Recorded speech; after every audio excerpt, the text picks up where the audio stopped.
नमस्कार दोस्तों, आदाब, जय भीम। मैं आपका दोस्त भाई विवेक कुमार सैन। सबसे पहले तो आप लोगों से माफ़ी चाहूँगा कि एक लंबे समय से आप लोगों के बीच में नहीं आ सका और ना ही अपनी बात रख सका, क्योंकि आपको मालूम है जैसे ही जिला पंचायत सदस्य के चुनाव ख़त्म हुए उसके तुरंत बाद एक बड़ी महामारी जो है फैली और तमाम बड़ी संख्या में जो है लोगों की मौत हुई। और उसके कुछ दिनों बाद ही जिला पंचायत अध्यक्ष का चुनाव शुरू हो गया। और जिला पंचायत अध्यक्ष के चुनाव में जो गठबंधन प्रत्याशी थे, मनदीप सिंह की जो वाइफ है चरणजीत कौर, हम लोग उनका चुनाव लड़ा रहे थे, क्योंकि माननीय चंद्रशेखर आज़ाद जी ने जो गठबंधन के रूप में जो है उन्हें समर्थन दिया था। जो सपा प्रत्याशी थी चरणजीत कौर, उनको जो है समर्थन दिया गया था हमारी पूरी पार्टी की तरफ से, तो हम लोग उनके चुनाव में लगे हुए थे। और मनदीप कुमार जी जो हैं वो मेरे मित्र भी हैं।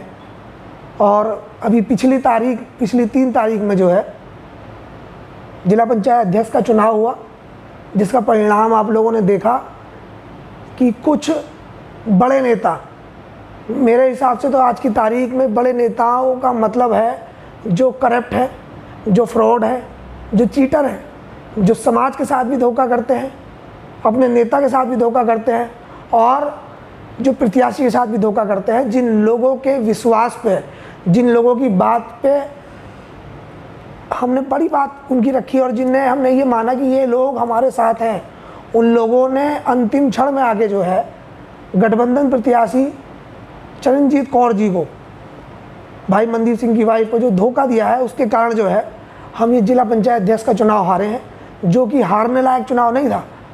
क्योंकि बड़ी संख्या में जनता ने जो जनादेश दिया था जिला पंचायत सदस्य जिताकर, वो भाजपा के विपक्ष में दिया था।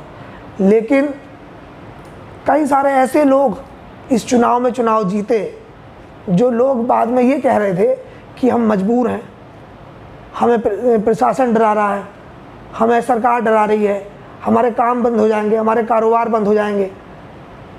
तो ऐसे लोगों से मेरा कहना है, जो लोग अपनी सुरक्षा नहीं कर सकते, अपनी मदद नहीं कर सकते, उन लोगों ने किस आधार पे जनता के बीच में जाकर जिला पंचायत के चुनाव में वोट मांगा था, जो उन्होंने भाजपा के विरोध में वोट पाकर भाजपा को ही वोट दे दिया। हमारे 10 मुस्लिम भाइयों ने, 10 मुस्लिम जिला पंचायत सदस्यों ने, हमारे भाइयों ने भाजपा को वोट दिया। बड़ी ताज्जुब की बात है कि जब चुनाव आता है तो हम लोग जाति के आधार पर, धर्म के आधार पर, पार्टियों के आधार पर वोट मांगते हैं, और जब चुनाव जीत जाते हैं तो चुनाव जीतने के बाद पैसों के आगे, डर के आगे और ताकत के आगे झुक जाते हैं। जब आप लोगों में इतनी क्षमता नहीं है कि जो पब्लिक ने आपको वोट दिया, आप उस वोट को संभाल कर, उसका सही इस्तेमाल कर कर जहाँ जनता ने जनादेश दिया वहाँ देने की ताकत नहीं रखते, तो आपको कोई अधिकार नहीं है कि आप चुनाव लड़ें। बहरहाल चुनाव संपन्न हो गया और भाजपा के प्रत्याशी जो है वो जिला पंचायत अध्यक्ष बन गए। मैं भी उस बोर्ड का सदस्य हूँ, तो मेरी ओर से जो है उन्हें मंगल कामनाएं है कि वो सब समाज को साथ लेकर जो है चुनाव जो हुआ उसके बाद जो है सब समाज का काम करें, सब समाज के लोगों के लिए जो है विकास का काम करें। लेकिन ये बात उन लोगों के लिए है, क्योंकि जो भाजपा के प्रत्याशी थे या भाजपा के लोग थे, उनका तो काम है, उनका फ़र्ज है, उनका दायित्व है कि वो चुनाव लड़ रहे हैं तो साम दाम दंड भेद हर किसी का इस्तेमाल करें। लेकिन जो लोग विपक्ष में चुनाव जीते थे, उनकी क्या जिम्मेदारी थी, उनका क्या कार्य था, क्या उनको वो कार्य करना चाहिए था जो उन्होंने करा? किस आधार पे और किस शकल को लेकर वो पब्लिक के बीच में जाएंगे? तो मैं बिजनौर की जनता से और पूरे उत्तर प्रदेश की जनता से, जहाँ जहाँ कहीं भी ऐसे लोगों ने जो भाजपा के विरोध में जीत के आए थे और उन्होंने बाद में ताकत के, पैसों के या दबाव के या किसी भी कारण से जो है भाजपा को वोट दिया है, आप उनका इलाज करिए, आप उनसे सवाल करिए कि आपको जो हमने वोट दिया था आपने उसका दुरुपयोग क्यों किया। इसी क्रम में कल ब्लॉक प्रमुख के पर्चों का नामांकन हुआ, प्रत्याशियों का नामांकन हुआ, पर्चे भरे गए। पूरे प्रदेश से तमाम वीडियोस, तमाम फ़ोटोज़ ऐसी आई हैं जो ये साबित करती हैं कि उन्होंने पूरा का पूरा लोकतंत्र का जो है चीरहरण हुआ है पूरे प्रदेश के अंदर। जो भाजपा चुनाव से पहले और चुनाव में महिला सुरक्षा की बात करती है, मिशन शक्ति की बात करती है, बेटी पढ़ाओ बेटी बचाओ की बात करती है, कल ब्लॉक प्रमुख के चुनाव में ऐसी तस्वीरें आई हैं कि कई जगह पर महिलाओं को पीटा गया, कपड़े फाड़े गए। और मैं जिस ब्लॉक से संबंध रखता हूं, ताल्लुक़ रखता हूं कि जिला बिजनौर के धामपुर के अल्लाहपुर ब्लॉक में जो निर्दलीय प्रत्याशी थी, उनकी वीडियो काफ़ी वायरल हुई हैं, काफ़ी चैनलों पर चल रही हैं कि उन्हें पीटा गया और उनके कपड़े फाड़े गए। ये कैसा लोकतंत्र है जहां चुनाव में कोई और भाषा बोली जाती है और चुनाव के प्रचार में दूसरी भाषा बोली जाती है। यदि कोई महिला भाजपा की है तो महिला है, और अगर वो उसके अपोजिट खड़ी है तो महिला नहीं है। उसकी सुरक्षा कौन करेगा? उसकी आबरू की सुरक्षा कौन करेगा? उसकी केयर कौन करेगा? ये किसकी जिम्मेदारी है? कल पूरे प्रदेश के अंदर जो है ऐसा तांडव हुआ। तो यदि भाजपा विपक्ष में चुनाव ही नहीं चाहती है तो फिर चुनाव कराने की ज़रूरत ही क्या थी? अपने आप नॉमिनेट करा लेते। अगर उन्हें तानाशाही करनी थी, गुंडाईशाही करनी थी तो नॉमिनेट कर देते डायरेक्ट। लेकिन ये फिर दिखावा किस लिए? क्या कारण है कि भाजपा और भाजपा के नेता आम चुनाव से डरते हैं, पब्लिक के सामने आने से वो घबराते हैं? क्यों वो निर्विरोध चुनाव चाहते हैं हर जगह? क्यों? क्योंकि वो जानते हैं कि आज की तारीख में जनता उनके विपक्ष में खड़ी है। जो लोग ये कह रहे हैं कि जिला पंचायत और ब्लॉक प्रमुख के चुनाव, जिला पंचायत अध्यक्ष और ब्लॉक प्रमुख के चुनाव सेमीफाइनल है उत्तर प्रदेश यूपी चुनाव के, तो मैं उन्हें बता दूं कि जो चुनाव जिला पंचायत सदस्य के हुए, जिसमें जनता ने स्वयं वोट डाला, आप उसे सेमीफाइनल माने। और बड़ी संख्या में पूरे प्रदेश में भाजपा के खिलाफ जिला पंचायत सदस्य जीत के आए हैं। जिला पंचायत सदस्य और बीटीसी आपके विरोध में जीत के आए हैं। आप बाद में सिलेक्टेड वोटों को डरा के, धमका के या पैसों के लालच में या दबाव में खरीद कर या प्रेशर से उन्हें कैप्चर तो कर सकते हैं, उनसे अपने जिला पंचायत अध्यक्ष और ब्लॉक अध्यक्ष तो बना सकते हैं, लेकिन आप 2022 की सरकार नहीं बना सकते। मुझे पूर्ण विश्वास है कि प्रदेश के अंदर आगामी 2022 के चुनाव में भाई चंद्रशेखर आज़ाद और जो उनका निर्णय होगा, चाहे वो अकेले लड़ने का हो, चाहे वो गठबंधन से लड़ने का हो, पूरे प्रदेश के नौजवान युवक उनके साथ खड़े हैं और ज़रूर और 100% जो है बदलाव होगा प्रदेश के अंदर। लेकिन एक सवाल और मेरे मन में है कि जब ये चुनाव लोकतंत्र के लिए, आम जनता के लिए खतरा बने हुए हैं, तो क्यों अभी तक इन चुनावों को डायरेक्ट नहीं किया गया? पिछली सरकारों से भी सवाल है, जो वर्तमान में है ये सरकार भी, इससे भी ये सवाल है। और यदि भविष्य में आने वाले समय में भाई चंद्रशेखर आज़ाद जी की सरकार बनेगी तो इस सवाल को ज़मीन पर भी उतारा जाएगा कि जब इस चुनाव को एक आम व्यक्ति, एक साधारण व्यक्ति, एक साफ चरित्र का और स्वच्छ छवि का व्यक्ति चुनाव नहीं लड़ सकता, क्योंकि ये चुनाव पूर्णतः धंधा सेठों का और गुंडों का चुनाव है, जो पूरा का पूरा चुनाव धन और लठ पर आधारित है, ताकत पर आधारित है। उस चुनाव में कैसे एक अच्छे और एक आम व्यक्ति को चुनाव लड़ने का अवसर मिलेगा?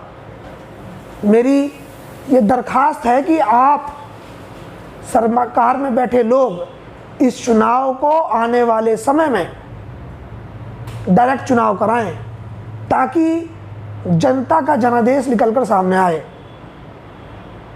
पिछली सरकारों में जिन लोगों ने तानाशाही से अपने जिला पंचायत अध्यक्ष और ब्लॉक प्रमुख बनाए, मैं उनसे कहना चाहता हूं कि आज वो लोग कहाँ थे? आज वो लोग कहाँ हैं जो उनके लोगों के पर्चे भी नहीं भरे गए? ये सवाल विपक्ष के लोगों के लिए है कि जो लोग कल अपनी ताकत के आधार पर ज़बरदस्ती उन्होंने अपने ब्लॉक प्रमुख और जिला पंचायत अध्यक्ष बनाए थे, तो आज वो लोग कहाँ हैं जो उनके पर्चे भी नहीं भरे जा रहे? तो मुझे पूर्ण विश्वास है कि जिन लोगों ने आज अपनी ताकत पर जिला पंचायत अध्यक्ष और ब्लॉक प्रमुख बनाए हैं, कल वो लोग भी नहीं दिखाई देंगे। लेकिन इसमें आम पब्लिक का क्या लाभ है? आम पब्लिक तो आज भी वैसी है और कल भी वैसी है।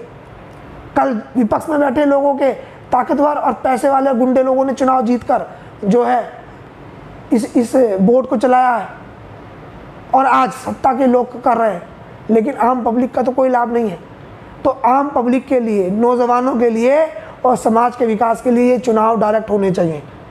और आखिरी बात, इस प्रदेश में, देश में रहने वाली जनता के लिए कि आप लोगों से हाथ जोड़कर रिक्वेस्ट है कि ऐसे नेताओं से बिल्कुल सावधान रहें।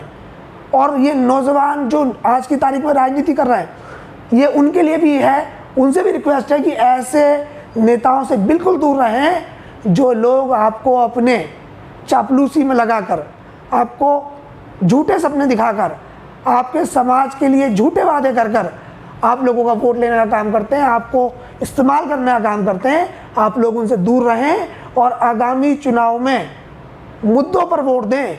जाति, धर्म या धन के आधार पर वोट ना दें, क्योंकि जाति और धर्म के आधार पर अगर आप वोट देने का काम करते हैं तो मैं उन लोगों से भी कहना चाहूँगा जिन लोगों को ये भाजपा के लोग मुसलमानों का डर दिखाकर हिंदू मुसलमान की बात करके वोट लेने का काम करते हैं, तो आज जितने भी जिला पंचायत अध्यक्ष बने या ब्लॉक प्रमुख बने हैं, ये सारे के सारे मुस्लिम वोटों को लेने के लिए लड़ाई थे और उनका वोट पाकर ही इन्होंने अपनी कुर्सियां कब्जाएंगे। तो इन्होंने आज अपनी कुर्सी पाने के लिए मुस्लिमों से समझौता कर लिया।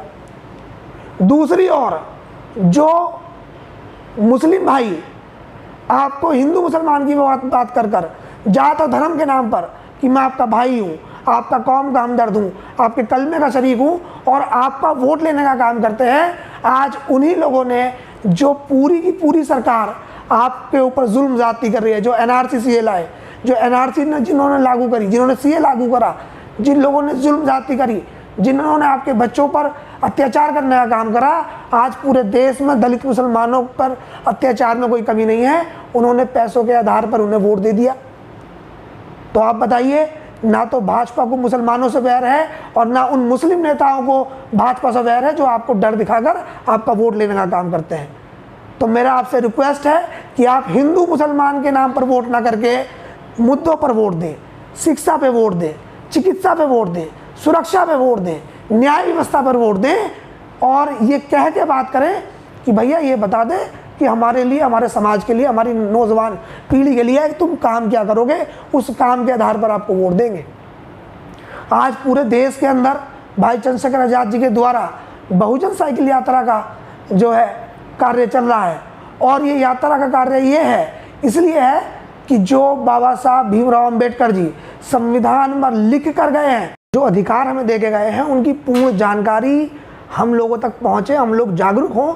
इस रैली का मकसद ये है, इस यात्रा का मकसद ये है ताकि घर घर तक आज की तारीख में प्रत्येक बच्चों को हिंदू मुसलमान जात पात तो पता है, पर बाबा साहब भीमराव अंबेडकर जी के द्वारा दिए गए अधिकारों की भी किसी को जानकारी नहीं है। हम लोग लगे हैं भीड़ में, चल रहे हैं, भेड़ चाल चल रहे हैं, चलते चले जा रहे हैं, लेकिन किसी को कुछ नहीं पता कि मंजिल कहाँ पर है। मंजिल बाबा साहब भीमराव अंबेडकर जी के द्वारा लिखे हुए संविधान पर आधारित है। यदि आप और हम लोग संविधान में लिखे अधिकारों को जान लेंगे, पढ़ लेंगे, तो वास्तव में ना तो हमारे समाज का, ना किसी दूसरे समाज का, किसी गरीब का, किसी अमीर का शोषण नहीं हो सकता। यदि बाबा साहब भीमराव अंबेडकर के द्वारा लिखा हुआ संविधान पूर्ण रूप से लागू हो जाए तो इस देश को वास्तव में सोने की चिड़िया बनाने से कोई नहीं रोक सकता। और उसी मिशन को, बाबा साहब भीमराव अंबेडकर के मिशन को जो काशीराम साहब ने चलाया, उस मिशन को आगे ले जाने का काम आज की तारीख में भाई चंद्रशेखर आज़ाद जी कर रहे हैं। वो लोग जात पात से ऊपर उठकर हम लोगों को एक करने का काम कर रहे हैं। धर्म से और जो और तमाम सारी लड़ाइयाँ हम लोग आज की तारीख में लड़ रहे हैं, वो बेवजह की लड़ाइयाँ हैं। हमें उस लड़ाई से ऊपर उठकर अपने देश के लिए, अपने समाज के लिए, अपने बच्चों के लिए, अपने नौजवान पीढ़ी के लिए अगर हमें कुछ करना है तो हमें संविधान की ओर चलना होगा और भाई चंद्रशेखर आज़ाद का साथ देना पड़ेगा। ये मेरा आपसे वादा है कि अगर आप भाई चंद्रशेखर आज़ाद जी की ओर चलते हैं, संविधान की ओर चलते हैं, तो जल्द ही इस देश में प्रत्येक आम व्यक्ति के पास अपना मकान, अपना दुकान, अपनी सुरक्षा, अपना रोजगार, सब चीज़ गवर्नमेंट की तरफ से मुहैया होगी।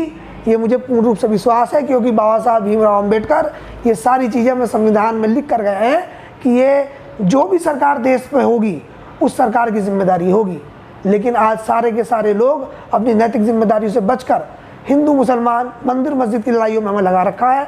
तो मेरी पूरे देश की आवाम से, उत्तर प्रदेश की आवाम से ये दरख्वास्त है कि आप लोग हिंदू मुसलमान के झगड़े से बाहर निकलकर मुद्दों की लड़ाई लड़ने का काम करें। मेरी इस बात को समझें, गौर करें। मैंने आपको एग्जाम्पल दिया है अभी हाल ही में हुए चुनाव का कि किसी को किसी से परहेज नहीं, ना भाजपा को मुसलमानों से परहेज है, ना मुस्लिम नेताओं को भाजपा से परहेज है, इन्हें किसी को किसी से कोई परहेज नहीं। ये केवल और केवल जनता को गुमराह करने का काम करते हैं। तो जनता को फैसला लेना चाहिए कि वो जात और धर्म के आधार पर नेता न चुनकर मुद्दों के आधार पर नेता चुने। आप सभी लोगों को मेरा नमस्कार, जय भीम।